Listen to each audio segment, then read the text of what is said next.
You would think after these many years I would know how to run my camera. Okay.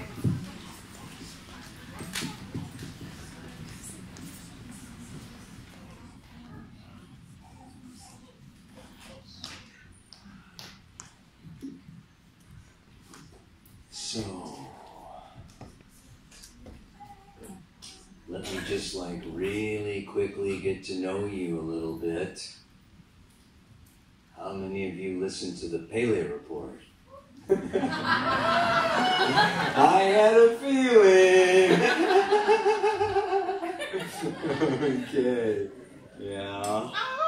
And how many of you are, into astrology? Like, you're into this stuff deep and heavy, and it's been a long time. Good. Okay, good.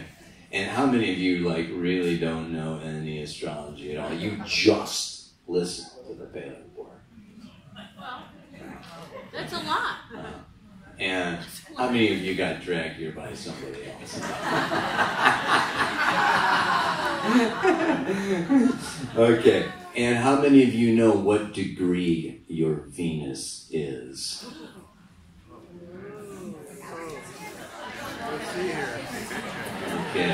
Okay, great. And how many of you know what sign the moon is in right now? Okay, great. I'll keep it really simple. No. Oh, God. Okay. All right, what are we doing? So the title of this talk is, first of all, thank you all very much for coming. And it's really, what I say is, we give life to what we do. And when we gather to talk about astrology, we are giving life to astrology. We are keeping astrology alive on this planet. So this is really beautiful and wonderful, and it's very exciting for me to share astrology, talk about astrology, and totally get into it. Because, and one of the amazing, beautiful things I love about astrology is, with a talk tonight, I can talk about freaking anything, right? I mean, astrology is the reflection of everything, and all that is all that is, and that's all that is. And it's this big, huge mirror, as above, so below. As without, so within. So it's all this, it's not cause and effect here. We're going beyond Newtonian physics here, okay? We are living in the realm of synchronicity. We're living in the realm, okay, of that we are one with all that is. We are in this matrix together, and every part of a hologram reflects every other part of the hologram. So when when we're looking, at where things are going on, this is here's another thing. Before I even get started, let's face it, I already started. We're just gonna ramble all night, man. This is a comedy show. Did you know that? Okay. Oh, God. Okay. But time and repetition builds, okay, rhythm creates, okay, this patterns, and these patterns gain strength and momentum over time. So as these planets have been circling in their orbits, okay, for the same orbital periods, for thousands and thousands, millions of years, okay, they create this, what we incarnate into, okay? We did not create this planet. This planet was here when we incarnated. So we incarnated into a system. We have the seasons, okay? We have the, rising and the setting of the sun. And so this, this is that we came into, okay?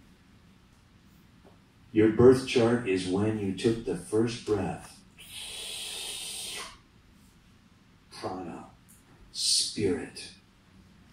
You chose that moment, you chose that DNA, you chose those parents, you chose that religion and the culture and the society, and you said, I want in right now.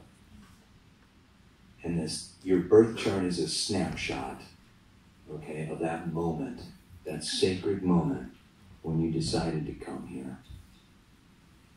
And what we're looking at tonight then is that things don't stop. The seasons keep on changing. But really, your birth chart progresses and the transits. And when we look at some of these transits, if you know your chart or you brought your chart, or I'll talk about, some ages or years when you were born, okay, these cycles of time. You, as an unconscious spirit being, okay, with the assistance of other ascended beings, said, you know what? When I'm 42, I want this. When I'm 35, I want that. I'm going to meet that person, or I'm going to make that change, or I'm going to learn that lesson, or I'm going to, use my medicine. I mean, so it's like we kind of laid out a little bit of a plan, Stan. Yeah? And it is also, just really, I want to say that astrology in your birth chart will not tell you who you are. You are an infinite spiritual being with ultimate freaking freedom. Yeah? And, has to be a catch to that, right? And with reincarnation, over and over, we come and we come and we come and we come and we say, well, I'm going to jump down there in 2017 and I want to play the role of, or I want to learn about, okay? So, I think that, this life I'm going to be Rip Van Winkle, okay? And this life I'm going to be the queen. And this life I'm going to be Rapunzel. And this life I want to come back. So your birth chart will help you see the timing and the unfolding, okay? And the best, unconscious intention for this lifetime. So it's like the script, and you're here to do the play. So when you look at your chart, it's like, oh yeah, right. June 2nd, I'm supposed to go see Guy Bacha, man. Anyway. So tonight is what the heck is going on. It's a 2-hour Pele report, man. So I'm glad that you all know what you came for. We're just gonna, just blab, Uranus, Venus, blah blah blah blah blah. I will try to keep it, sane. This time I at least have a chart.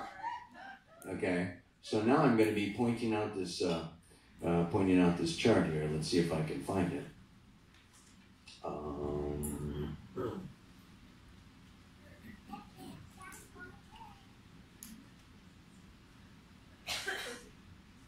Look at that. Freaking disappeared out there. Are you kidding? Whoa.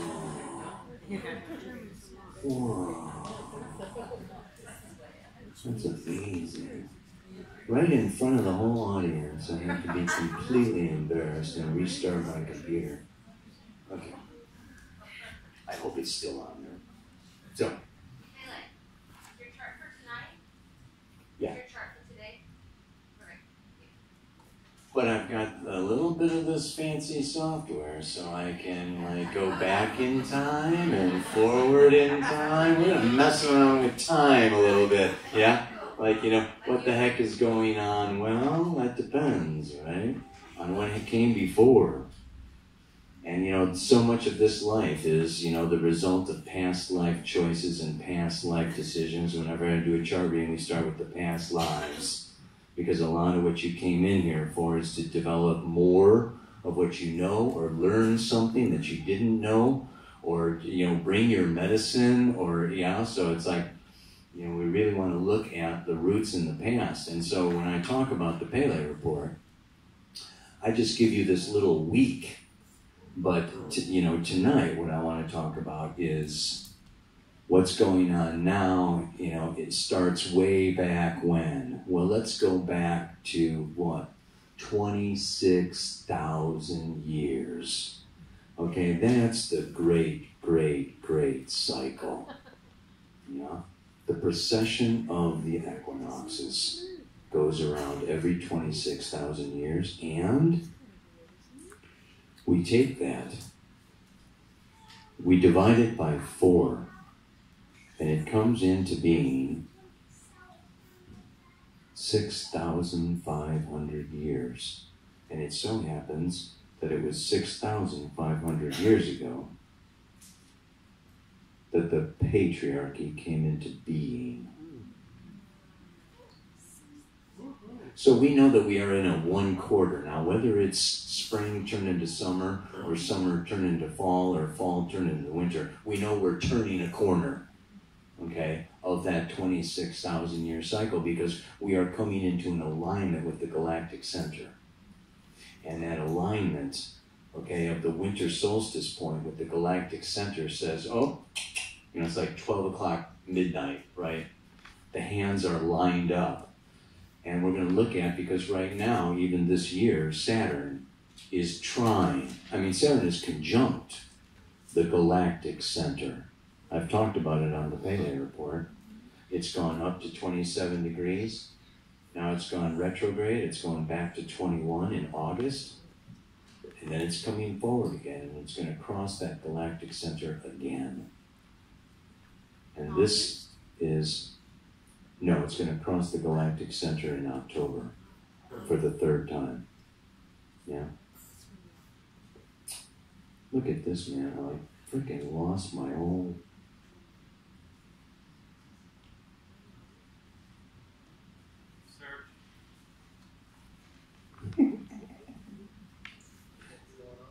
It's a good program. They should ask me if I want to bring back the lost charts. Bring back the lost charts. What's an astrology without its charts?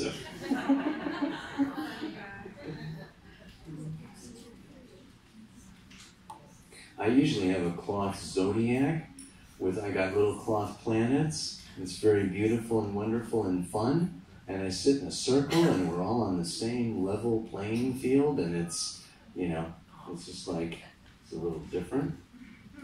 So tonight is, I'm a little, with all the technology here, it's a little getting me. Okay? So, how about that?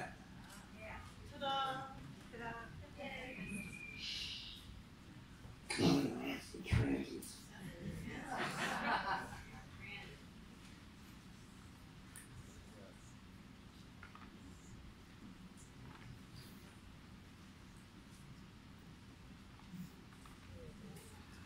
See that? Can you guys see me? Look at you guys. There's more seats out there. Oh, shit. Now look at, I just did this convention down in Costa Rica, and this astrologer came from Australia and got me a freaking, this thing goes all the way out to the stars. Like, you shine it out and it goes like all the way. It's like amazing. So this is like super freaking cool, man. Look at this. Okay, so the moon, you see the moon just went into Libra. The moon moves a degree every 2 hours. So it just got into Libra. Libra is a cardinal air sign, okay, which is about peace, balance, harmony, justice. Very powerful. Jupiter, she's going to be joining Jupiter tomorrow. We have a Moon-Jupiter conjunction, okay? And what is that? Jupiter now. Jupiter takes 12 years to go around. It is the principle of expansion, of fertility, of prosperity, abundance, just more. It's the principle of more. Yeah, and it can be more weight, it can be more debt, it can be more, it can be more of anything, yeah? More credit cards, more kids, it's like, ow, yeah? Okay, well, but right now, okay, so it spends a year in a sign. And you may remember if you're 12, 24, 36, 48, Okay, 60. It's coming around to where it was when you were born. Okay, and it's like renewing you. That impulse. Jupiter is the teacher, the ruler of Sagittarius. Got any Sagittarius in here? Come on. Yeah, okay. Yeah, the Sagittarius energy is about the expansion of consciousness. Faith. Faith. It's right brain. Yeah? Sagittarius. Right brain. Intuition. I know what I know without knowing how I know it. Opposite the left brain. Gemini. Okay? You know? Good, bad, right, wrong, yes, no, win, lose, ooh, ah. Yeah? Business, commerce. Okay? Write books. Black and white. Put it in black and white. Okay? It's like right here now. Yeah? Gemini's, and Mercury rules Gemini. It's like right here now. This microphone has got to work. I need my email. I need my Facebook. I need, it's like technology and all this kind of stuff. Gemini. Yeah? So Gemini is here now. It's the city. It's the left brain. So here we are, the sun moving through Gemini for a month. Let's talk about it. That's what Gemini does. It's a mutable air sign. It has to do with change.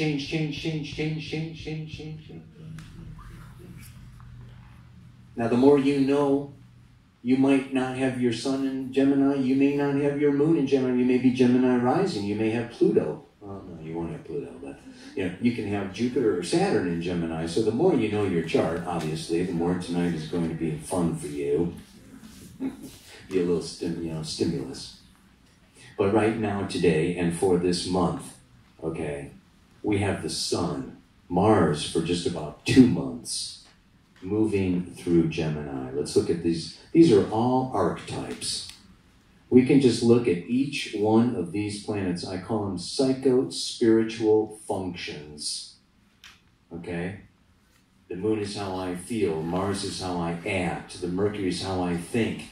Venus is what I'm attracted to. It's like we have all these voices in our heads, or coming up from our roots with different desires, motivations, attractions and repulsions. And these planets are just like, it's just like different aspects and elements of our essential self. Yeah? So Mars is, representing the warrior in us. We all have a warrior in us. We all have a Mars. Okay? We all have Aries somewhere. We all get pissed off. Okay? We all want sex. Well, the great majority, there is 1%. Okay, of the world's population is naturally celibate. So the sexual instinct, impulse, and desire is totally fundamental to the human experience. So this Mars energy is this impulsive animal instinct that wants to take, conquer, go forward, yes, eat, and you know the rest. So when it's in Gemini, what does it want to do? Learn, think, read books, short distance travel. And so Gemini is like short distance, and Sagittarius is foreign lands, foreign countries, foreign realms, and things like that, yeah? So Sag is the big picture, okay? Gemini reads chapter 1, maybe chapter 2. Got it. Real good with magazine articles or maybe a little blog now and then, but let's not do James Michener, man. It's like, and Sag is James Michener, right? It's like, oh yeah, I want the 500-page book, man. I want to tell the whole story. Yeah, that's your Sag energy. So we have this. You can see these oppositions, right? Like now. The sun at 12 degrees of Gemini is exactly opposite. Black moon, Lilith, at 12 degrees of Sagittarius. Yeah? This is how I know what I'm supposed to talk about tonight. Sorry, what is this charge? This is right now. This is just work.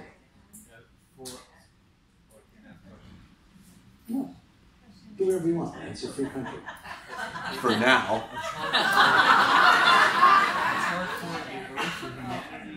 Yeah. Yeah. This is basically like, what's going on now is we call it the collective unconscious. So what I'm doing with my Paleo report every week is I'm just looking at the collective unconscious. Yeah? And we've got our ego and our subconscious and our unconscious, and our roots are in the collective unconscious. So that's where we all unite into one chaotic pool of mush. Yeah. And then the new life emerges out of that, evolves its individual nature like a wave coming out of the ocean, and then returns back, yeah, to that ocean of oneness and unity. And that's what we're reading tonight. Yeah. So I just want to point out a couple more things. I have the moon in Gemini. Okay, the sun is on my moon. It's at 11 degrees. I got the sun at 12. So I'm going to jump all over the place tonight. A little bit of this, a little bit of that. Gemini, the variety is the spice of life. So here we go. Yeah?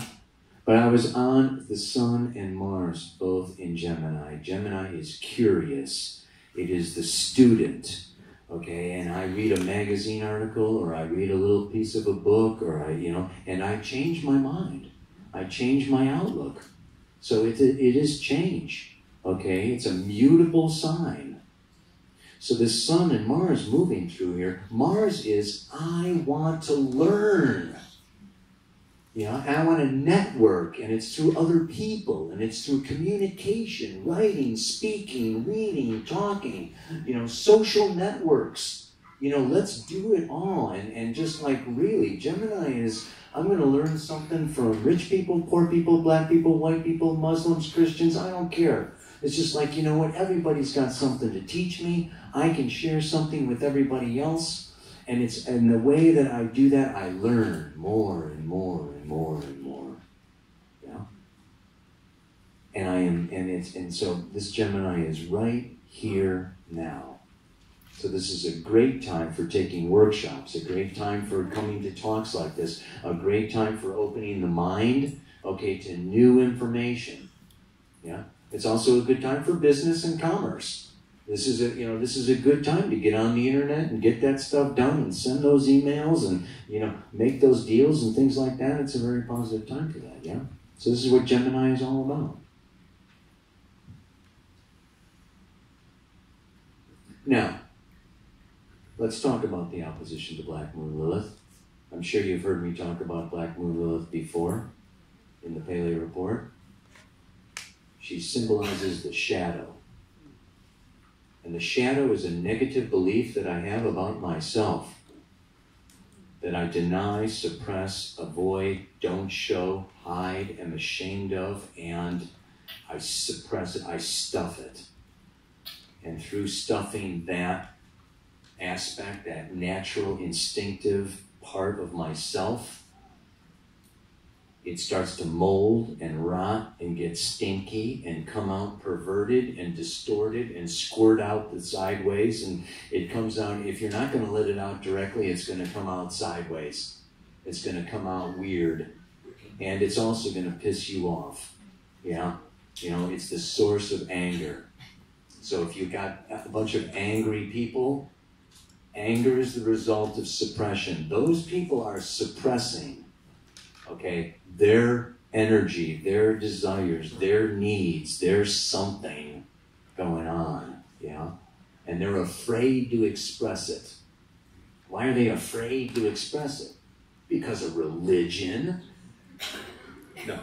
I'm getting more vocal about my anti-religion. I'm totally into spiritual, which is that we all got a direct line. We all got a direct connection. As above, so below. I mean, we're one with it. Yeah. Okay. Religion puts it out there and says, no, you gotta reach it. Yeah. You are not it. It's not part of you. It's out there.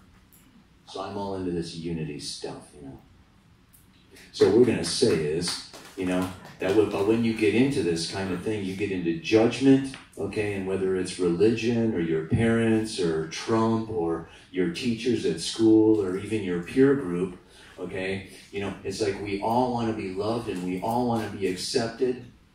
And if we get judged and people say, don't do that, don't walk that way, don't talk like that, don't shit there, whatever, it's like, yeah. So this Black Moon Lilith in your natal chart symbolizes, okay, that place, that part of you that is one of your greatest primal, she rules the Kundalini feminine chi red energy. It's our power to transform, to die and rebirth. And it's not cool. It's not okay in this house. We don't want it at the dinner table. And don't be that, and don't look like that, and don't ba ba ba ba ba ba. So we stuff it. Because we want to be loved, protected, nurtured, and we're innocent and vulnerable. And so we are not that, even though it's our biggest strength. And when we deny that biggest strength of ourself, it turns into shadow. And we grow angry. And when we see other people doing that, it pisses us off. Okay? It's like, how did they get to do that and I don't? Okay, this doesn't go on consciously. But, it's just they trigger us. Okay, well, let's look at Sagittarius, okay? Right now, Lilith goes around every 9 years, okay? So she spends about 9 to 10 months in a sign from February of 17 until November of 17. She's traveling through the sign of Sagittarius. And Sagittarius, like I said, is I know what I know without knowing how I know it. We all are intuitive. We all know what's true. We all know what's right.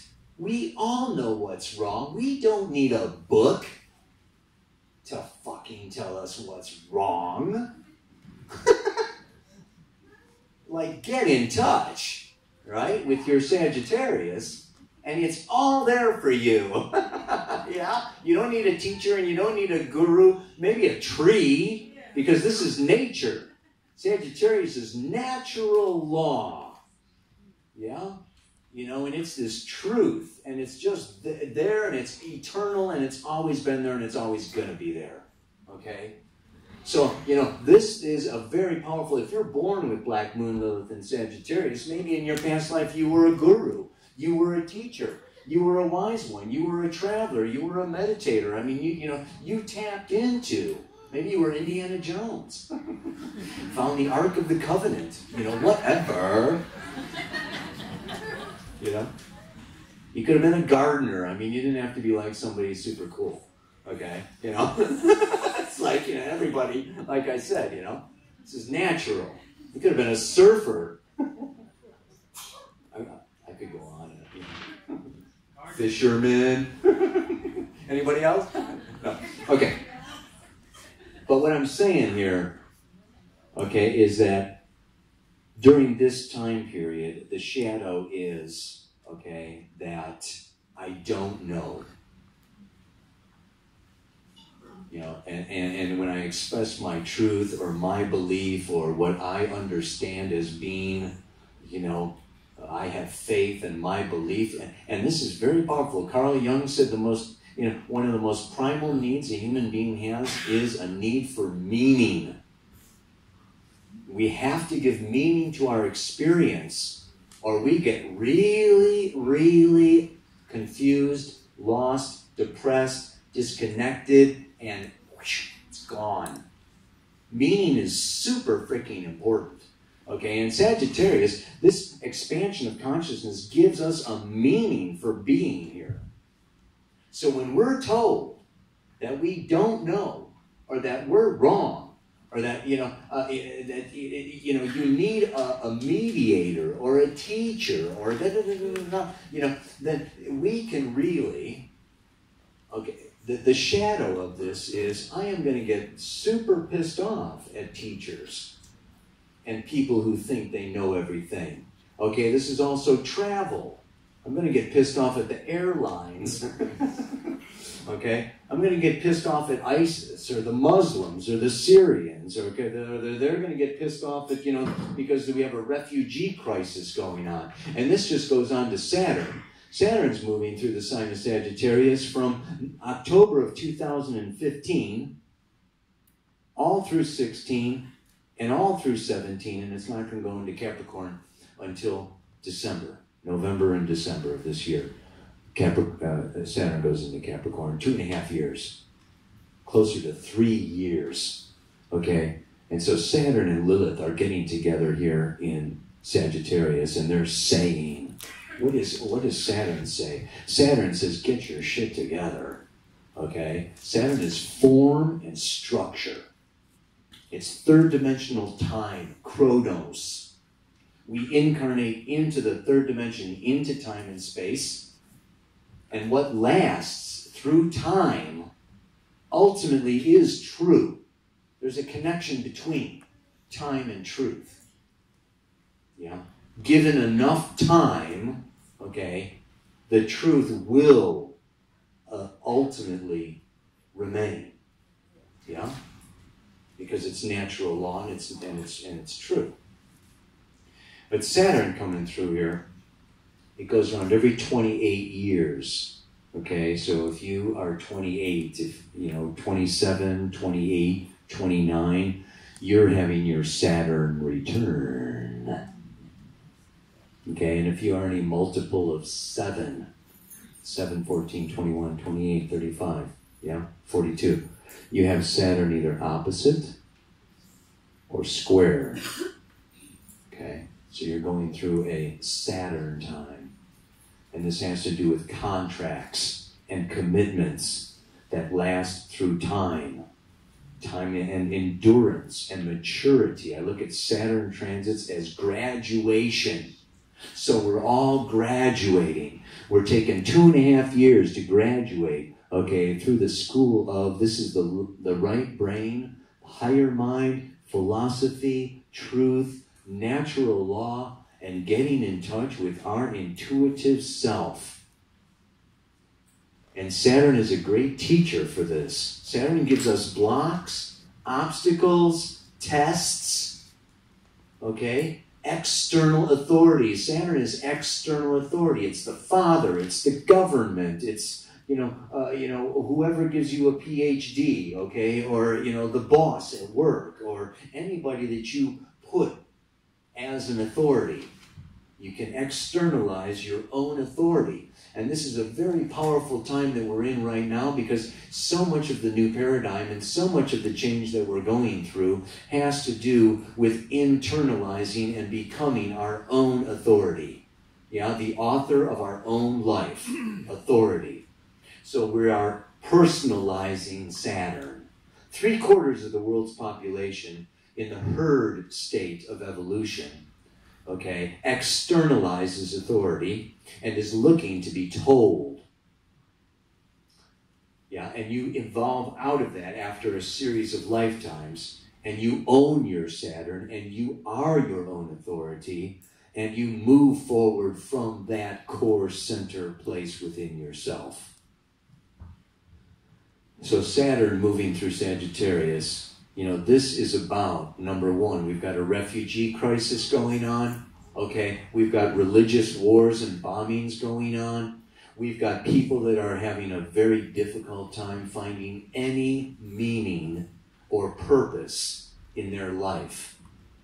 There's a lot of depression going on. There's a lot of suicide going on. There's a lot of issues around what's the point. Sagittarius is the archer shooting the arrow, and the arrow has a point. It's actually aimed at the heart of the scorpion. But, we don't have to talk about that. Okay? But this is why, part of this is what? You can see Saturn follow that little square to Chiron. I'm going to bounce over here to Chiron now. It's interesting because Sagittarius is half man, half horse, and Chiron is a centaur. Yeah?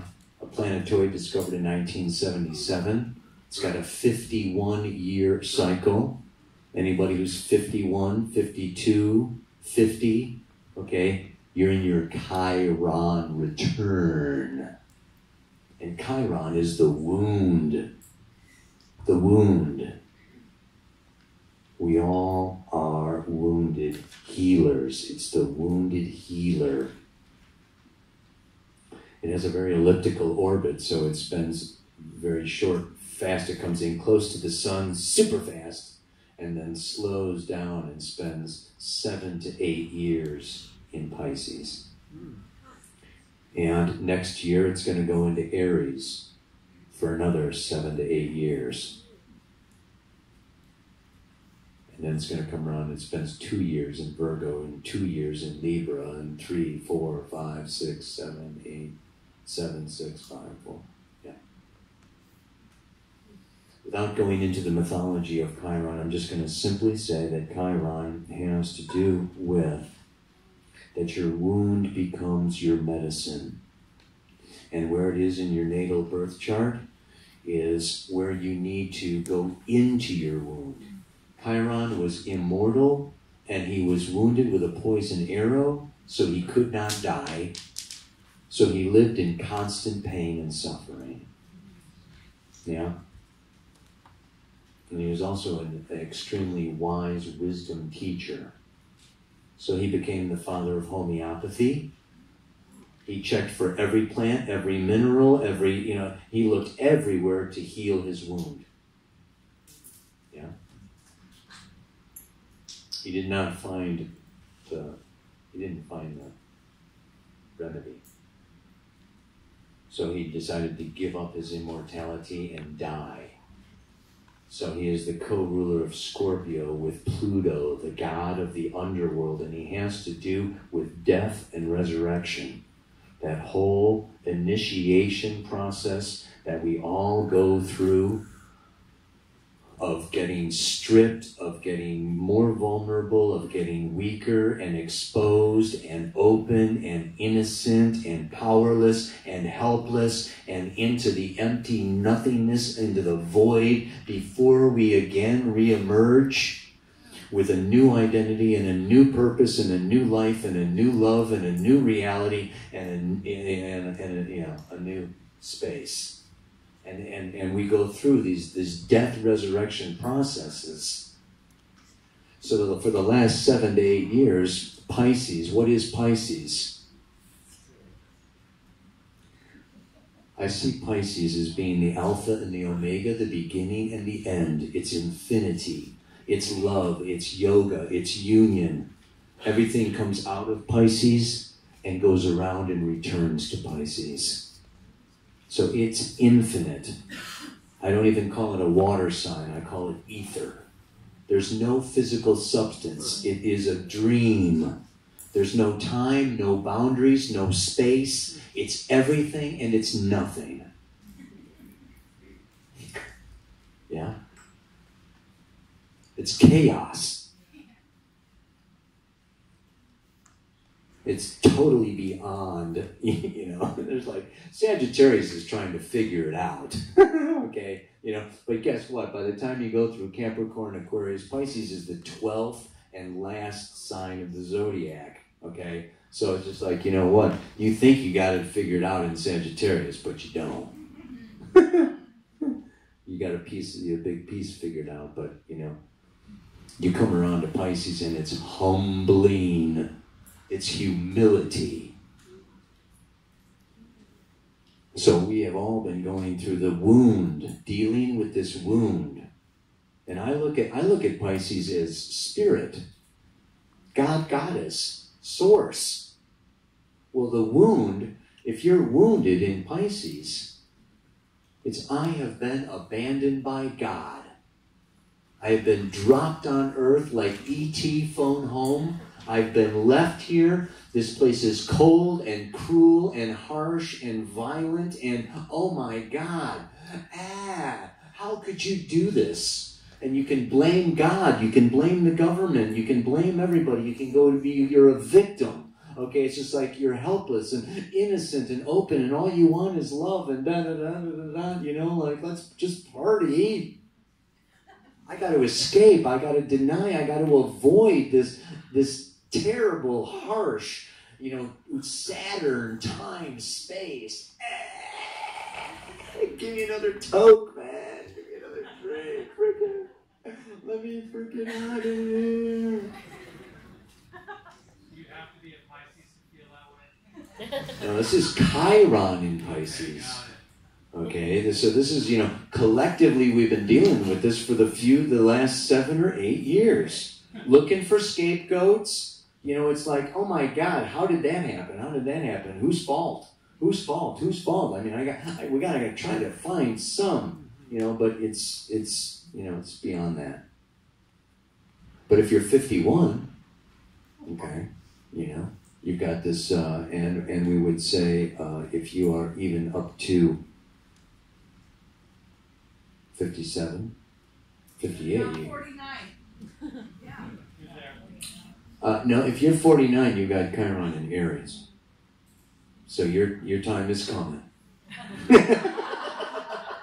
That's a whole nother wound, baby. What's Aries? Aries is, I deserve to exist. Boom. Yeah, I am. I have emerged out of chaos with a desire. I've got a desire. I've got an impulse. I've got a want. Yeah. Boom. Yeah. You know? Come on. Yeah. So Chiron in Aries is... yeah. Get your hand out of the cookie jar, you little squirt. You don't deserve to exist. You're a worm. And so what do you have to do? What did Chiron do? This is what I say in chart readings. It's like you have to investigate. You have to research. Okay? If I've been sexually molested as a child, I have a second chakra issue. And I need to read every book and go to this therapist and that therapist and study Tantra and sexuality and everything that has to do with that second chakra until what? You know, it is our healing journey that creates our medicine that we give to other people. You can't take somebody someplace you haven't gone. You can't tell somebody something that you don't know. And it's our pain. It's our wound. Yeah? It's where we are most vulnerable and most helpless and most scared. That we go in, and if you, yeah, I mean, a lot of people don't. It's like, no, I'm afraid of that. I'm scared of that. I don't talk about that. I don't, yeah, you know. However, we are in a time now, like I say, we discovered Chiron in 1977. This is like a new, some call it Christ consciousness. Okay, whenever they discover a new planet, and they're discovering a whole slew of new planets, they got Sedna, they've got Eris, they've got, you know, I mean, they're coming left and right. It's amazing. It's an unconscious aspect of the human psyche that is becoming conscious. And we can now begin to consciously deal with it. So they find, boom, an external physical object out in the sky that they can relate it to, right? Because it's all a big mirror. So we are now ready to deal with our wounds. Before 1977, we weren't. This is human evolution. This is the nature of our species, okay, expanding into something unknown. And so now it is through Pisces. We have to research spirit, chaos, the paradox, the dream. Go outside the known reality, outside the black and white, outside of society. This is hospitals, prisons, institutions, mountaintops, caves, places of isolation and seclusion where there's no ego. In prison, you're a number. In a hospital, you're a bed. In the monastery, you all wear the same clothes. There's no ego. There's no you. Pisces is not you. This is the collective unconscious, okay? You are a mirror of the collective unconscious. I look at it as angels. These people are angels. They're, they're super sensitive. They've got shitty boundaries, including immune systems. Our immune system is our boundary, right? You put the sun and the moon in Pisces and things like that, and it's like you don't have the same, you don't have a shield, It's like you're one with all that is until you get hurt or you get wounded. So this has been a very amazing time period now. And like I say, next year in December, Chiron goes into Aries. We're wrapping up, 7 years since 2011. Chiron has been in Pisces, and it has been a time for us to connect with Spirit. And connecting with Spirit not through left brain, not through right brain, through the heart. Getting out of the head and into the heart. Pisces is about devotion. It's about prostrating yourself on the floor, before the awe and the wonder and the majesty of all that is. It's beyond description, It's beyond words. It can't be spoken. Pisces is great, great mystery. It's the mystic. And then, those people that are in their Chiron return now, then their medicine is, I went into chaos, I went into nothingness, I went into absolute service and egolessness and gave away everything I had and left this and lost that and I just let go. And now I am channeling. I'm a medium. I'm a musician. I'm an artist. I just take from the imagination, from this realm of the infinite, and I manifest stuff like out of nowhere. Pisces is magic.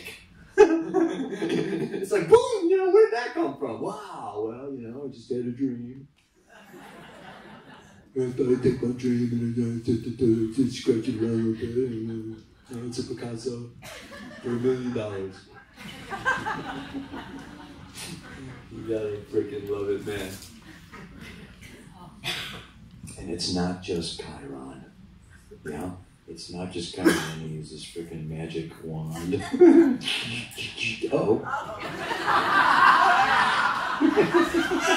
You're it. No, what's that?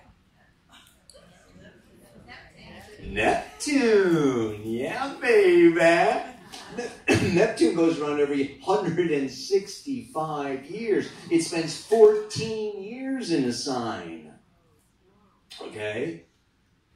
So it's been, since 2009 to 2025, Neptune is in Pisces, and Neptune is Poseidon, the god of the oceans, and Pisces is the oceans, right?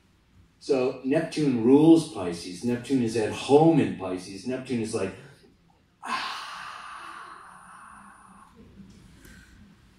I am spirit, I am love, I am chaos, I am boundless, I am infinite. Whoa, I am the dream, baby. Now, let's say that you were born between 77, 78, any of you 77, 78, 79, that was when Neptune was up here in Sagittarius, and you are getting your first Neptune square. So this is a time, what does Neptune do? Dissolves, just like the ocean.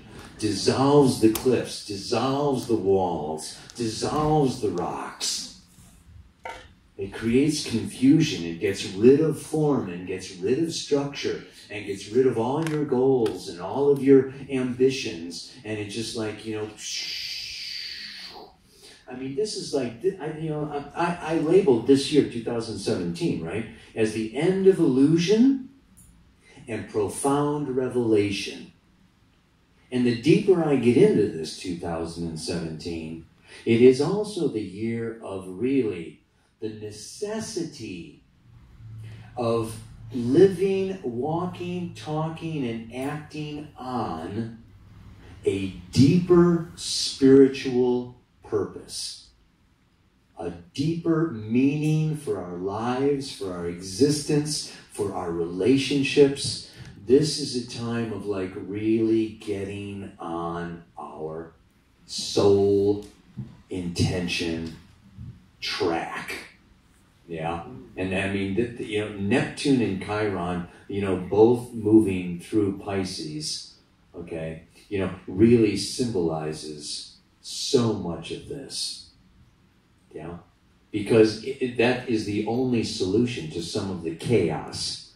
Neptune is chaos. It's mystery, it's lies, deceit, misdiagnosis when the doctors can't figure out what's wrong with you. You're in Neptune land. Okay? It's betrayal. Okay? It's thieves. It's charlatans. It's looking at the world with rose-colored glasses, where you are so optimistic and so idealistic and so naive and so open that you get taken for a ride. And that is the end of your illusions. Neptune is illusions, and Pisces has to do with illusions. And losing those illusions, pulling back the veil to see the truth in every condition, situation, person, relationship, whatever you're in, yeah?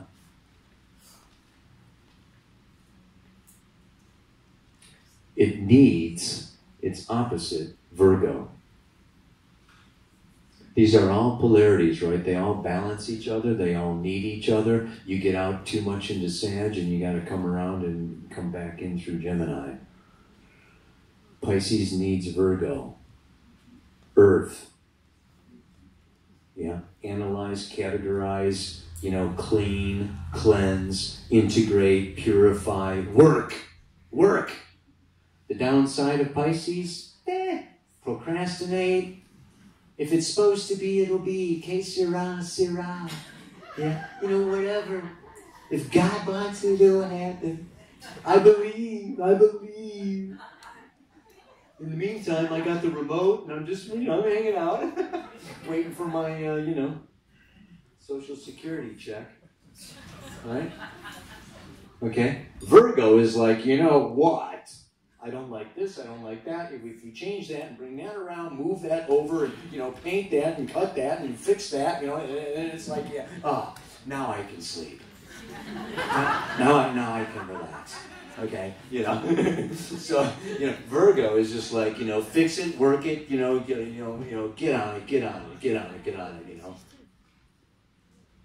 So, Virgo needs to freaking chill out. They can learn from Pisces, and Pisces needs to get a job. They can learn from Virgo.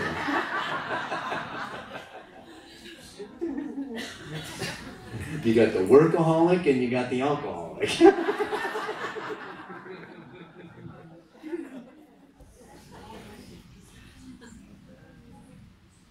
So this is a T-square going on. You see Neptune's at 14, square back to the sun at 12, opposite Black Moon Lilith at 12. So this T-square is going on, like right now as we speak, and that's probably why I got all, into this particular thing. This can be a very confusing time, okay? If we look at the sun is our power. It's the solar plexus, man. It's yellow, okay? And it's our power, our strength, our center, our core. And Neptune lives in the periphery. So when you have a Sun-Neptune conjunction, Neptune weakens your identity. It weakens your ego. It weakens your, just like, this is who I am and this is what I stand for. And Neptune comes along and it's like, now where was I? And what did I say? And, am I sure about that? Because you're getting downloads when you get Neptune. Yeah. Neptune coming around is downloading new spiritual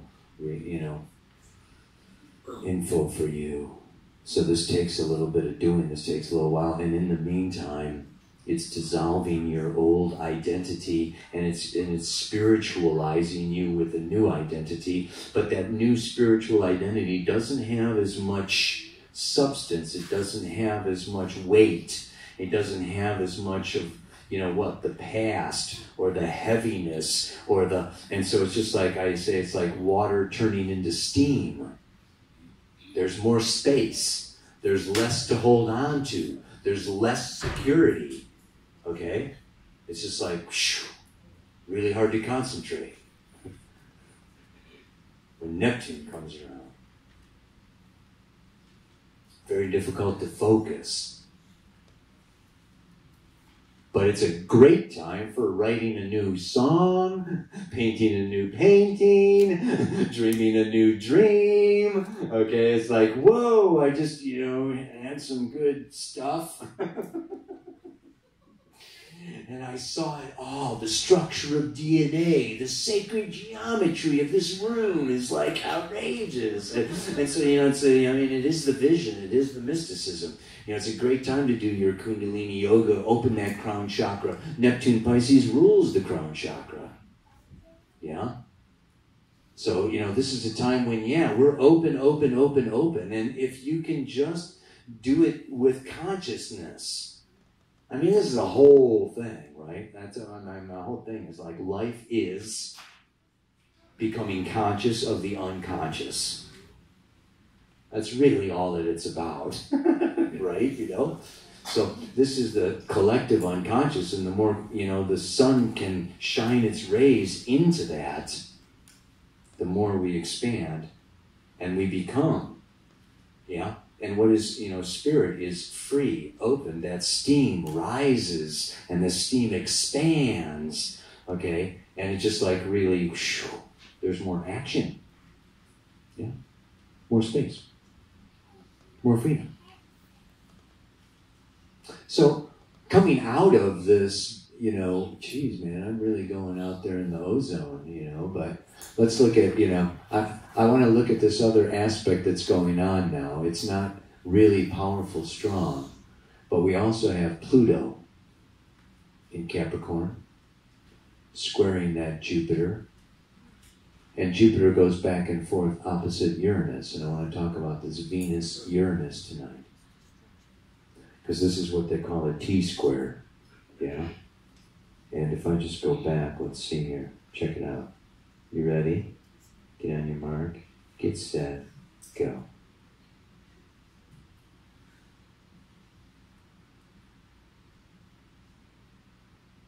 Okay. Ready? That is September 2nd of 2016.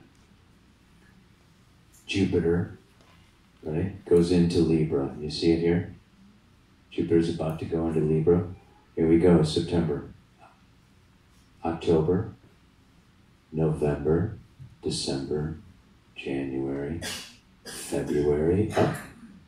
Jupiter goes up to 23 degrees, okay? It's opposite Uranus at 21, you see that? It hits that opposition, and it's square to Pluto at 18. So we have this big T-square going on, Jupiter, Uranus, Pluto. And then watch, Jupiter is going to go retrograde. And a retrograde, it's just that, it goes backwards. 22, you see the little R over here? For retrograde. Jupiter is now going back. This is March. Oh, shit. That's what happens when you hit the wrong button, man.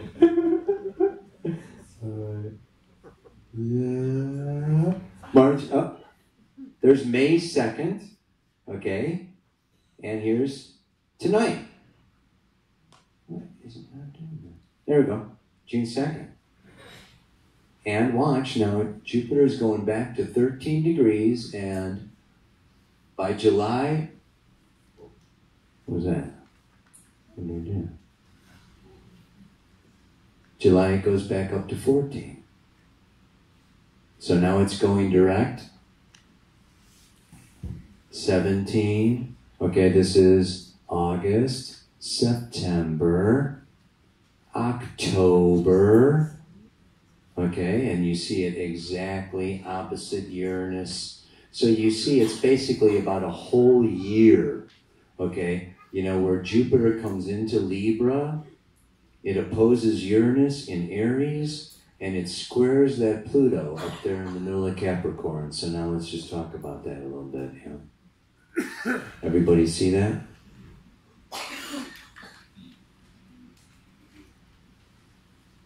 Okay. Oh man, where do I start with this one? Okay. You know, I want to end, I think, with Pluto, because Pluto's the big head honcho here. I'm going to do this. Tonight is Venus-Uranus. And what is Uranus? The sky god. Okay? Rules the nervous system, the third eye, the electromagnetic field, okay? Global consciousness, lightning, sudden unpredictable events. It is the process of individuation. Yeah? Carl Jung, you know, coined that term, individuation, that we are each an individual, unique self. And our personal unconscious holds within it, okay, our Akashic record of the past and everything that we can be. And this is Uranus. So it's big and it's huge. It goes around every 85 years. It rules liberation, enlightenment, opening up the third eye. Boo-boo! Yeah? So, you know, here's Uranus, and it comes around. Surprise! Surprise! You know?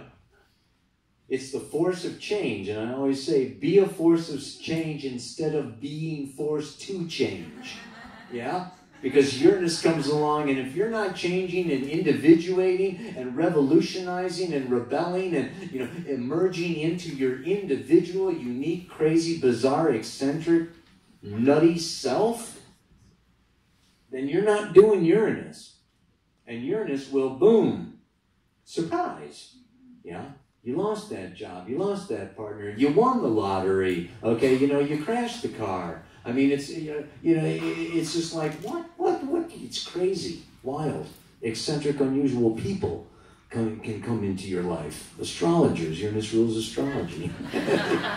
you know, and math and science and astronomy and, you know, all kinds of things. You know, it's you know, so it's coming through Aries from 2011 to 2018. So what's it doing for the collective unconscious? What's it doing for all of us? Okay? Okay, what is Aries? Like I said, it's Aries, Mars, the masculine. It is time for a new, Uranus is the future. Uranus is a new expression. It's the revolution. It's the elite. It's what's coming. It's the jet set. Okay, it's way ahead of its time. It's back from the future. So when it comes into Aries, it's like, here's a new definition of what it is to be a man. Here's a new definition of the masculine. Here's a new definition of will, okay, of want, of desire. Okay, here's a new set of desires for you. Yeah? You know, I want to be free. I want to liberate. I want to be autonomous. I want to be sovereign. I need space. you know, Aries is start, begin, new. Uranus comes in, it's like bam, bam, bam. You know, new relationship, new job, new this, new that. It's like, you know, it's just time to do the new. Let's get new around here. Yeah? I mean, it's just like, whoa. So like we're all dealing with this like, oh, I've got this, and Aries is what? Impulse. We know we have a soul because we have desire. Our desires emerge from the soul. Pluto is the soul. Mars and Aries is desire. The lower octave of Pluto, Mars and Pluto, work together. Yeah? So this Aries energy is giving us an urge, an impulse to liberate ourselves, to redefine our masculine nature, and to really step into, okay, a new expression of my power. I mean, and tonight, you can see tonight and tomorrow, I mean, it's like, well, it's 12 minutes away. Okay, since I've been talking here, it's probably 11. Yeah, I mean, Venus is like lined up exactly with Uranus tonight. And she has been going back and forth through Aries like since February. I mean, she goes around once a year, but she did a whole retrograde thing. You know, if you listen to the Pele report, this is Kali. Aries is the warrior and Venus is the feminine, the Amazon warrior goddess with the machete, okay? This is a powerful feminine goddess energy. And when she gets in touch with Uranus, okay, the two of them, it's actually interesting because the birth of Aphrodite was when Saturn cut off Uranus's balls. Yeah, you know. Uranus was the father of Saturn, and he imprisoned all of his kids in Tartar, right, in Rhea, inside the earth, because he never wanted to give up his throne, so he imprisoned all of his kids. Well, Saturn came along, right, and cut off the testicles of Uranus. They dropped into the ocean, and out sprang Aphrodite. Yeah. So these two are connected. This is father and daughter. Yeah? You know? Whoa. So when she comes around to Uranus, I mean, if Aries wasn't enough, we got some powerful, kick-ass feminine energy going on around here that is not so soft and pliable, and the mother energy, or the maiden energy, or the little girl energy, or the let's pick flowers energy. This is fucking kick-ass, feminine power root that gives birth and that destroys, yeah? You know, the beginning, the in and the out is this feminine energy. The feminine rules the underworld in all the ancient mythologies, you know, before the Greeks came along. So this is new expressions of the feminine that really want to be asserted. Aries is assert. And so this is just a revolutionary new, okay, you know, so can be when you meet somebody new, or what, I mean, this is just like, yeah, it perfectly describes what we're doing tonight. I love Venus, astrology, Uranus. Now, in the meantime, like I said, right? So this is going on for 7 years. We've got all this, I've got to be me, and I've got to be liberated and autonomous and, you know, self-sufficient and do permaculture and have my own money and do Bitcoin and whatever, you know. Break out of the banks and, you know, get rid of the IRS, whatever, you know. So, this is all like new. And it's I, me, my. Narcissism, okay, started with Aries. Okay? This is, my way of doing things, okay? Its opposite is Libra, the 7th house of partnership and relationship. Compromising, cooperating, finding balance and peace through nonviolent communication, being very tactful and diplomatic, not getting mad. Aries gets mad. Libra says, oh, come on, honey. Can we talk about it? Okay? Libra's air, likes to talk. Sound, air. Aries is fire, he likes to burn. They need each other. It's pretty good. Okay, so now this is funny because Jupiter comes in here for 2017, okay, from, like I said, October of 16, September of 16 actually, to October of 17. Jupiter is in Libra.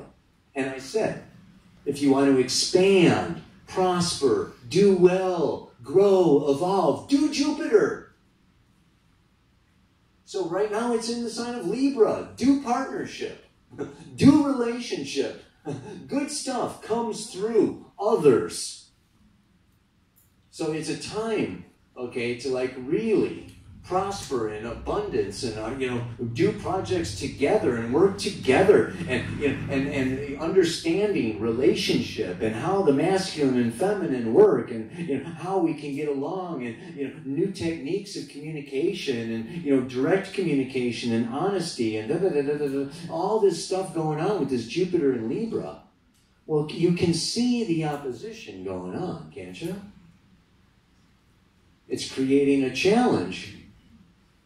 This challenge is I've got to be me, and I'm going to evolve and grow through being in a partnership. And those two don't always go together. It's a hell of a lot easier to be me when I'm not in a partnership. Nobody's demanding, expecting, giving me consequences, boundaries, rules, laws, needs, fears, wants. I mean, it's just like, Aries says, to hell with it. To hell with ya. Yeah? Conan the Barbarian. I mean, that's a perfect freaking Aries, right? Yeah. And then we have, this Jupiter is calling us. It's calling us forward. It's calling us for more. It's calling us to our higher guru. Jupiter in Indian is guru. Same word, in the Indian language. So guru and Jupiter are one. And so there's great teachings here to be had in this partnership and relationship.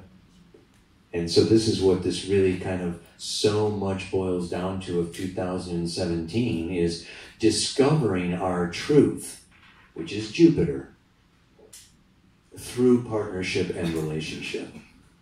And the times of going off onto the mountain or into the cave to discover myself, to get in touch with my truth, that's the age of Pisces. And the age of Pisces is over. Okay? It's done. We are now in the age of Aquarius. We are birthing a new 2,000-year age. And this age of Aquarius is opening up this third eye. It's ruled by Uranus. Aquarius is ruled by Uranus. It has to do with liberation and enlightenment of society and community and globalization. And this opening up through non-attachment and the great awakened liberation. And it's really very interesting, that at this breaking point, at this time, it has to do with this redefinition of the masculine and the feminine. I go back to where I started, the end of 6,500 years of patriarchy, preceded by 6,500 years of matriarchy. And that wasn't exactly heaven either. Okay? The women could be pretty cruel during those days, and that's part of why men shut down to start with. They were emotionally manipulated. And if you're going to manipulate me by my emotions, I'm not going to feel. And then you can't manipulate me. So na. And so then they take over, and they got no emotions and whatever, and this is happening, and the patriarchy gets all things screwed up, But there is this, emergence of ego, emergence of self, more and more, from the bloodline to the tribe, to the family, to the clan, to the individual. And we're coming into more and more and more and more of an individualized consciousness. And to really do this individuation without becoming alienated and isolated and the scapegoat or outside the group or not understood or go into places where nobody knows me and go into despair.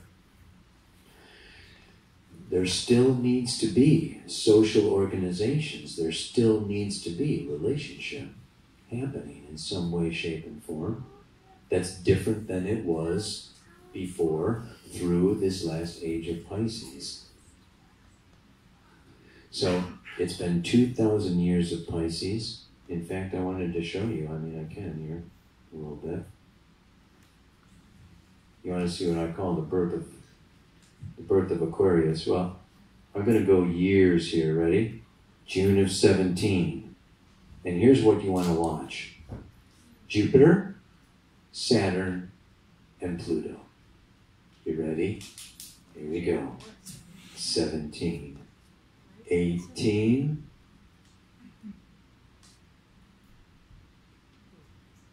19.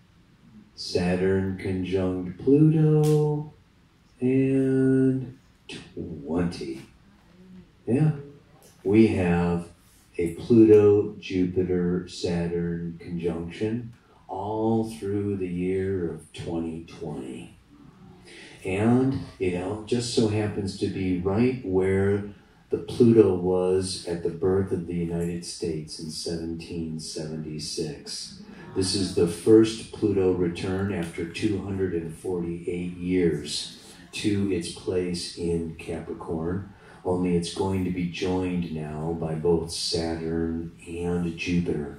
And this is not only the place of Pluto, but, and tonight I don't know that I'm going to go into this, but just as the moon has nodes, all of the planets have nodes. Pluto has nodes. And the south node of Pluto is at 22 degrees of Capricorn.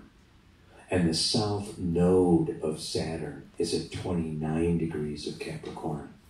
So this is just a really loaded area, okay, of the zodiac with really big, heavy, earthly changes. And we want to just look at Capricorn. It's a cardinal earth sign. And I'm coming around here now to this Pluto in Capricorn.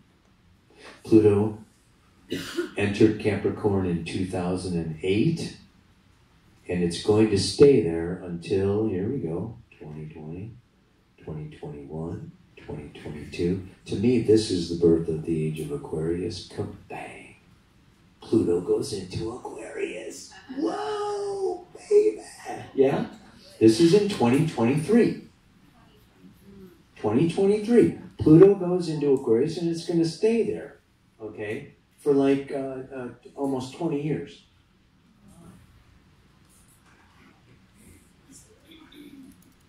In the astrology that I do, of my teacher is Jeffrey Wolf Green. He's the founder of evolutionary astrology, and Pluto is the soul. So when we're looking here, we're looking at the collective soul of humanity. And it is now moving through, like I say, this period of Capricorn from 2008 to 2023. Okay? Pluto is Shiva, the god of death, destruction, and recreation. Wherever Pluto comes by, you're going to lose. Something's going to go away. Something's going to die. It's going to end. The caterpillar dissolves into 100% liquid. Pluto is metamorphosis, and that caterpillar metamorphosizes into a butterfly. Yeah? But only after it's completely lost its form, structure, past, identity, owning anything. It's... What is Capricorn? Physical, financial security. This is the security axis, yeah? Cancer, 4th house. Capricorn, 10th house. This is emotional security. Cancer, my baby, my child, my past, my childhood, and my job, business, office, vocation, career, what I do in the world is this 10th house for physical, financial security. It's the external authority. It's the boss. And whether that boss is the government or the Pope or, some parental figure, okay? And this is also what? The gender axis, okay? This is where we get our DNA. This is where the family karma lies. You got a lot of Cancer, Capricorn. You got family karma. You got family stuff. You've incarnated with these same souls for lifetimes, and you got stuff. You know? And when you've got Pluto or the moon's nodes in the 4th and the 10th house in Cancer, Capricorn, you were the opposite gender in a previous lifetime. So you've just done a gender switch. And you know the transgender movement now is full freaking blown. Okay? And the kids being born now with Pluto in Capricorn, this is a whole generation, okay, of transgenders coming in now. So, you know, we can go back here, okay, to 2008. There it is. Okay, you know, Pluto goes into Capricorn, and it's going to destroy, end, finish, close, wipe out old sources of authority, old sources of physical, financial security, old sources of gender identity, old patriarchal, everything that is established through time. The institutions, the governments, the whole system that has been established. It's the patriarchy. Pluto moving through Capricorn, okay, by 2023. Okay, and that's only 6 years away, you know. We are going through a very major, massive transformation socially in relationship to what we hold on to, and I don't think it's going to be Social Security. What? You better be looking for some deeper, sources of security, okay, than the temporal, than the temporary. So it's interesting that right now in 2017, Pluto is about 2/3 of the way through. But what's happening now, you can see, is that it's called a balsamic, right? You just think of the moon's phases. You have a new moon, first quarter, full moon, third quarter, and then it closes, finishes, ends that cycle, and comes into a new moon. Well, all the planets do that too. So this is a third quarter square of Jupiter to Pluto. You see? And Saturn is coming into, so these are all ending, finishing, closing, completing, you know, cycles that began many years ago. I don't even know the last time we had a Jupiter, Saturn, Pluto conjunction. It was a long time ago. And so when we're in this final phase, these next 3 years, 3.5, 17, 18, 19, and 20, okay, is this closing, finishing, completing, and this can be harvesting, okay, you know, it's karmic in a way. What goes around comes around. What we put out, okay, you know, 12 years ago or 28 years ago, if you're looking at Saturn, or a few hundred years ago, what the United States put out in 1776, you know, it's gonna come back. Okay, the native indigenous peoples, you know, they're gonna make so much money with all the gambling that they're gonna own this freaking country. They thought they wiped them out, and sure enough, now they're paying them at the casino. Anyway, you know, but, you know, way deeper than that. I'm trying to have a little levity here, you know. But, you know, this is ending, okay? And Saturn, like we say, Saturn even goes into the end of this year. Saturn goes into Capricorn. And before it does that, look at it.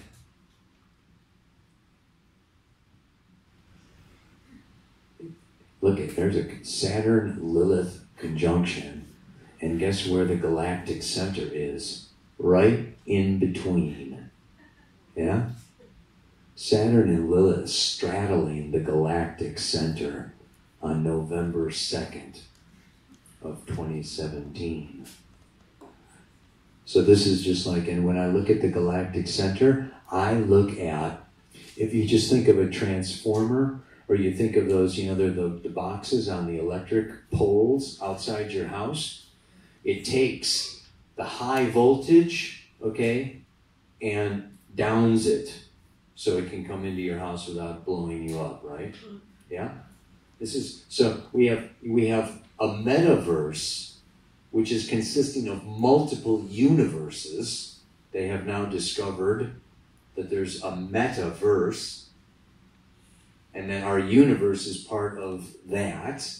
Inside the universe, okay, we have galaxies, okay, and within those galaxies we have solar systems, and within the solar systems we have stars with, you know, and whatever, you know, and planets.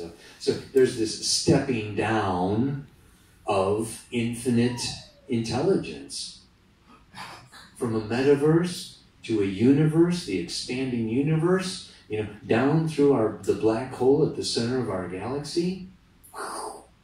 And you know, it was only in 2000 that they discovered the center of our galaxy is a black hole. I find it very interesting that before Copernicus, right, they thought that the Earth was the center. Then they found out, you know, oh my God, the sun is the center. And that's kind of masculine, light, bright, solar, power, beautiful. And now they find that the center is a black hole. The feminine. She's got it all over that little sun, man. There's a billion of you little suns flying around my big black hole. Get down, Sonny. I mean, it's kind of humbling for the old sun now, isn't it? Yeah, this is the rise of the feminine energy. This is the end of that patriarchal, masculine kind of stuff. And Pluto coming through Capricorn is the end of the institutions, of the patriarchal institutions. Yeah? You know? In preparation for this Aquarius, which is what? Aquarius is a level playing field. It's not hierarchical. Okay? It's that we're all individual and we're all unique. And the more we listen to everybody, the more that we're going to get creative genius expressing itself more freely. And so we're moving out of this hierarchical, managerial, you only, need to know basis. You know, the bank teller doesn't need to know what, you know, the branch is doing. The branch doesn't need to know what the, you know, the bank is doing. I mean, it's just like, shh. It's pyramid consciousness. It's very patriarchal. It's on the dollar bill. Yeah, the big pyramid with the eye at the top. Only the eye knows, the Illuminati, right? You got peons at the bottom don't know shit. Well, guess what? You know, Pluto is coming through here blowing up the pyramids, man, because, you know, so it's going to be a very interesting time period over these next 3 years. And I say that, and it's beautiful. It's beautiful. We I mean, I like to focus on the positive. I think it's a new birth happening, right? I mean, if we go into 2020, sure, it's ending, finishing, closing, completing. Look at that. That's January 2nd of 2020. That's a stellium. Big time.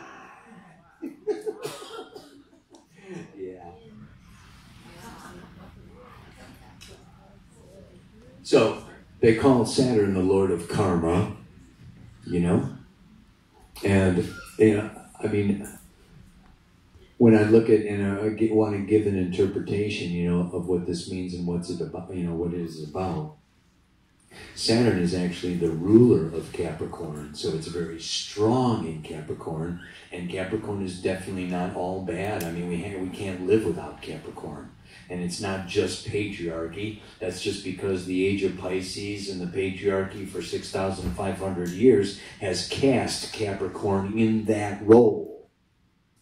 But Capricorn is cardinal Earth.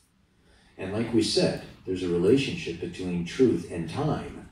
And Chronos, Saturn, Capricorn is that which exists through time. It's commitment. Nothing is achieved without commitment. It's contracts. Yeah? It's objectivity. It's maturity. It's the king or the queen in us that is objective and thinking of the next 7 generations. Okay? Not just my own little tears and my own little fears and my own little inner child and my own needs and my own home and me. Aries, Taurus, Gemini, Cancer, down here, this is very personal. Impulsive, instinctive, and unconscious. And the water signs are endings. Cancer is the ending, okay, of this unconsciousness. Leo is the birth of self-consciousness. Scorpio is the end of self-consciousness, okay, into deep transformation, into and gives birth to, okay, transpersonal consciousness, born in Sagittarius, that then moves through Pisces, where the transpersonal ends and it becomes the collective consciousness. Yeah. So this is the whole evolutionary journey that we're all doing every year and every month with the moon, and every it goes on with the different speeds and everything. But with Pluto, it's a very big, long cycle, and with Saturn, it's a 28-year cycle, and with Jupiter, it's a 12-year cycle. So when they all come together over here, this is saying that, and I said, Saturn is like graduation. It's time to grow up. And so this is going to be, and Capricorn and Saturn have to do with responsibility. So this is where, each and every one of us has an opportunity to become more responsible and really stand as an authority and step into our own truth. And it's cardinal earth. Cardinal initiates. It's Brahma. It's a creative force. So this is going to, and this is why the astrologers really looked at this last election in the United States as being so important. Because whoever got elected was going to be in office at 2020. Maybe not. Yeah? And so it's like, okay, this is, what we've done is brought in a huge patriarchy to help us end the patriarchy. It's like, enough of that. So, this is really a time of, it's like, it's consequences. We're going to be facing a lot of consequences of things that began not with Trump, but things that began with our founding fathers and the Masons that started this country, and the whole capitalistic approach, okay, and the whole social structure, the whole educational institutions. We're looking at all the general institutions, even the corporations and the banks and the way we do business, particularly the banks. This can definitely be a new global currency. And there's just different countries got together, and the dollar is no longer the big head honcho that it always used to be. Yeah? Even if you look at the chart of the United States, I used the Sagittarius rising chart for the United States, on July 4th, 1776, and you look at this chart of the United States, and you can see that the United States is a country that comes into greatness. It comes into power. It's like Atlantis reborn, and it really brings in new initiatives in Silicon Valley and new ideas and blah, blah, blah, blah. And it goes through a humbling process. It gets humbled. Yeah, it does not stay as some eternal superpower. Yeah, and it's a very interesting chart. So it's really something to have, this whole thing happening on its Pluto. Because if we look at the evolution, and let's look at the evolutionary journey and the evolutionary path. is to the Pluto polarity point. The Pluto polarity point is 180 degrees away from Pluto. Pluto's at 23 degrees, 29 degrees of Capricorn. Say you're born wherever your Pluto is. Your soul will evolve by moving towards the opposite polarity point. Boom. 23 degrees, 29 minutes of Cancer. So, from 2008 to 2023, while Pluto's in Capricorn, if we want to evolve, personally and help the collective and really tap into, where this whole ship is going, okay, and get on the bow and, help guide it or steer it or whatever, this is coming in touch with Cancer is cardinal water. Water. Water seeks the lowest level. Water goes down. Water goes in. Water is the symbol in astrology of emotion, of spirit, of feeling, of the feminine. Yeah?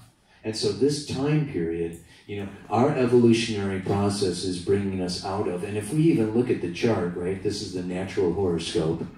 This is the horizon, okay? East and west. And this is external. This is sun, this is daylight, right? This is nighttime. So this is external, outside. Conquer, own, more, control, the outside, yeah? This is as outside as you get, is Capricorn, okay? And the evolutionary process is to go in, yeah? It's to come in, and it's to say that, what evolutionary astrology says, you evolve through your feelings.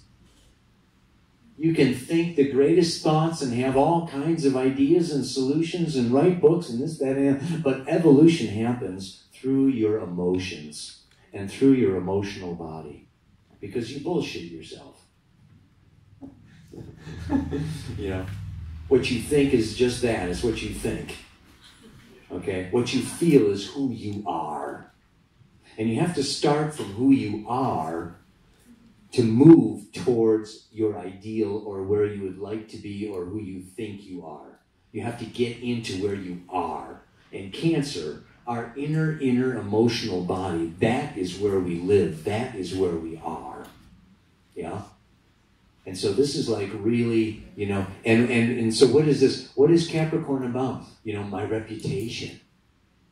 What other people are saying, my business or my office. I mean, if I'm successful or a failure in the eyes of society and my parents and my bosses and, get that raise or whatever. It's all about, comparing myself to, my next door neighbor and shit like that. Cancer, I don't feel like it. I don't feel like going to school. I'm the last one in the car. Sometimes I'm at the bus because I spent too much time in the bathroom, taking care of myself. I'm feeling myself. Cancer goes to the beat of its own drummer. Yeah? And really, if we even look at the resolution, okay, of this T-square that is happening all through 2017, I think I'm going to just bring us back up to close with where we are now. Yeah. Look. There's February.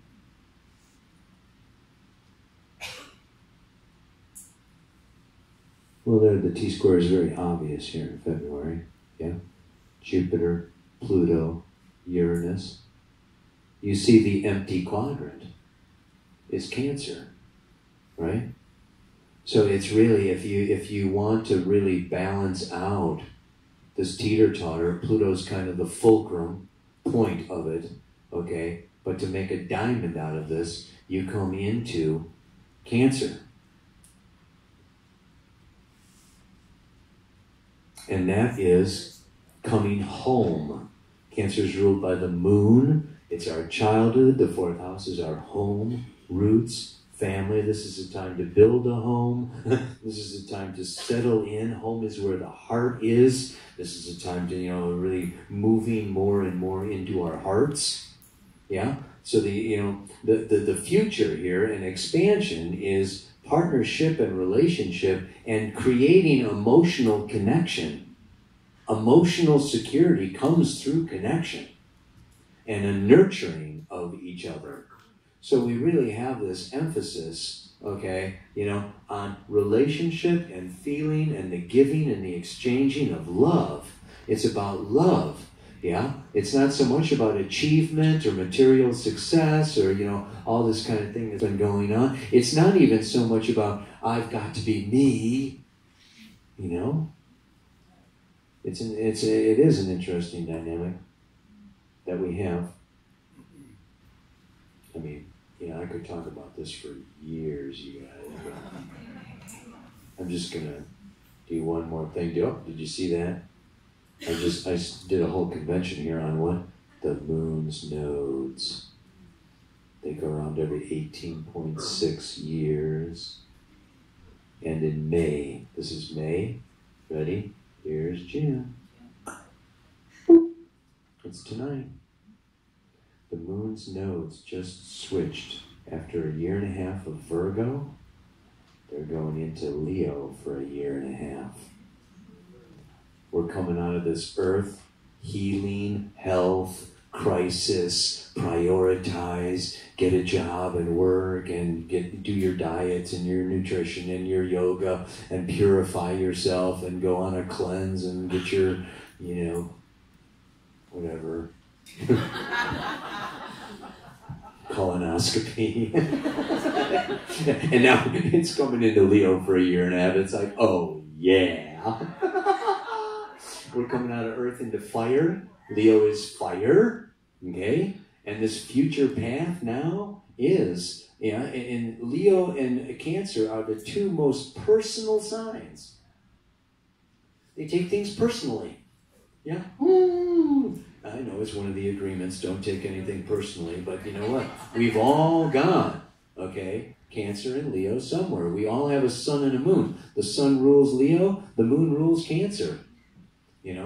So, this is a time to learn through what is Leo? Fun, play, creative expression, gambling, speculation, feeling that I am a ray of light from the sun, the source. I am part of source, one with source. I'm the source of life. I am going to give life to this and this and this and this and this. And rules love affairs too, but you can take this however you want. You're going, right? You're a channel of light and life and source. So this year and a half is that, yes, it is about, expressing our truth. And the only challenge that we have here is, right? And Leo is, I'm special. Yeah, I'm special. I have a special purpose. I'm a special person. I want you to treat me very specially. Yeah. And the whole thing is balancing it with Aquarius, which is that we're all special. And we're all unique. And it doesn't have to be excluding. Okay? That, so we can all be special at the same time. Yeah? And this is the new world order. This is the new, I don't want to say it. That's already been taken. This is the new paradigm. The new paradigm. Okay, just really has to be with being autonomous, sovereign, liberated, true to myself, and not have that be, limiting or stopping or inhibiting me from loving, being soft, open to partnership, relationship, and love. That I have to be me in partnership. I have to feel my heart in my work and in my job. So it's getting over this either or and moving in to both and more. So speaking of moving into both and more, maybe we could start that little, I'd just like to close with a little chant, yeah? And we can, I can turn this off, and we can kind of close our eyes a little bit, take some nice big deep breaths. You might want to stand up and maybe take a little stretch. We're just going to close with a little meditative chant.